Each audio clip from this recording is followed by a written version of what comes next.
It is Mayor Monday, and we are headed over to West Linn, where city leadership is closely tracking the transportation package that is moving through the Oregon legislature right now. Yeah, they're also in the process of transforming the town's waterfront. So here to talk about all the big things on the agenda and everything new in West Linn is Mayor Rory Bielostowski. Good morning.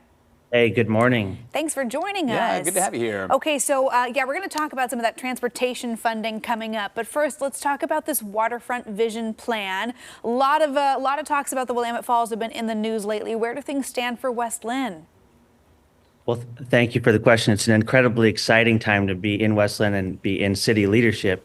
We just received historic $45 million in state funding to open public access at the Willamette Falls.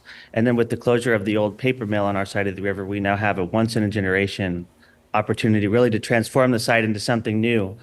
And the investment comes right at a time where we're preparing to adopt the vision plan for the waterfront. And then after adoption, we're going to work on a zoning overlay in partnership with the community, local tribes, and others. And really the goal is to dream with the community about what the space could be. I'm hoping for some shops, restaurants, public spaces, gathering areas right next to the falls. So it could be a regional hub or location. We're hoping. Mm-hmm. Yeah, could be really exciting. What's the next step right now in that plan?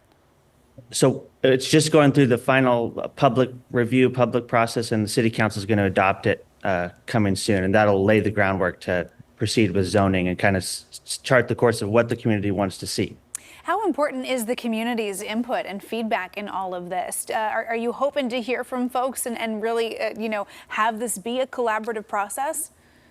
Absolutely. I mean, our planning department, we budgeted for a significant public engagement, and they've been doing surveys, and we're still in that process right now. And folks can chime in to the city council at any time about the waterfront. And then it's just the beginning in conversations with Governor Brown, who's leader of the Willamette Falls Trust, been talking about community engagement. And I know that's important to them as well. And also trying to work with the tribes as much best we can to formulate a collaborative vision. There are a lot of layers, lots of different things that have to come together, but a lot of opportunity here. Yeah, absolutely. Okay, let's talk about the transportation package that is going through the Capitol right now. At 10 o'clock this morning, we're going to see Governor Kotek's bill move to the House floor. West Linn, of course, has also been in the news with transportation in mind. We've talked about tolling on I-205 before. How does this transportation package potentially affect what's going on in West Linn? Well, first of all, we know that costs are high for Oregonians, and I think I've just been watching the testimony. There's valid points on both sides of the issue, and people are right to really ask for accountability and share their concerns about the cost of living. I just want to highlight cities like West Linn across the state depend on what's known as the 50-30-20 revenue split. 50% of gas tax and reg fees go to the state, 30% to counties, and then 20% to the cities.